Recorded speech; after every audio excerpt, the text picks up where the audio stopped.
Drama serial धोखा के अब तक के एपिसोड में आपने देखा कि हादी और अरसला आपस में बात कर रहे होते हैं कोमल और कायनात के बारे में। हादी उससे कह रहा होता है कि मैं पछता रहा हूँ क्योंकि हो सकता है कि कोमल का साथ देने की वजह से कोमल इस हालत में है आज।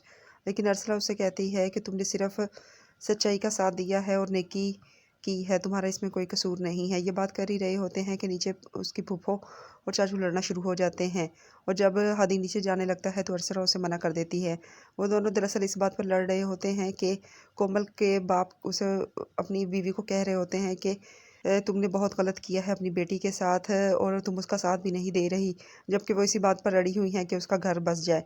और जब वो वॉइस नोट अपनी बेटी का सुनती हैं तो रोना शुरू कर देती हैं। अगले दिन जब हादी के साथ कोमल की माँ कोमल को लेने जाती है तो कोमल उनके साथ आने से साफ साफ इनकार कर देती है, जिसकी वजह से कोमल की माँ को बहुत ज़्यादा दुख होता है और वो वहाँ से हादी के साथ वापस आ जाती हैं।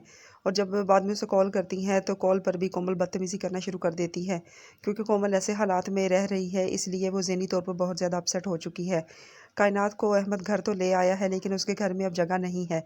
आने वाले एपिसोड में आप लोग देखेंगे कि कायनात इस बात से झगड़ा करके अपने घर चली जाएगी और उसको धमकी लगाएगी कि मैं जॉब छोड़ दूंगी, जिसकी वजह से अहमद कहेगा कि नहीं, तुम जॉब ना छोड़ो।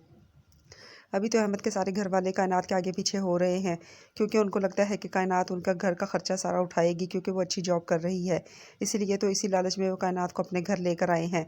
और उसकी बच्ची भी बीमार है लेकिन उसका किसी को एहसास नहीं है। सबको बस ये है कि कायनात उनकी फैमिली के एक्सपेंसेस उठाएगी, लेकिन कायनात को अभी ये बात नहीं पता। आने वाले एपिसोड में कायनात कोमल को कहेगी कि मैं तुम्हारी दुश्मन बनना नहीं चाहती, लेकिन कोमल कहेगी कि तुम मेरी दुश्मन बन चुकी हो। और हो सकता है कोमल अपने घर वापस चली जाए, क्योंकि अहमद अब उसके साथ और बुरा सलूक करना शुरू कर देगा जो कोमल से बर्दाश्त नहीं होगा, और फिर कोमल अपने घर चली जाएगी और उसे छोड़ने का फैसला कर लेगी।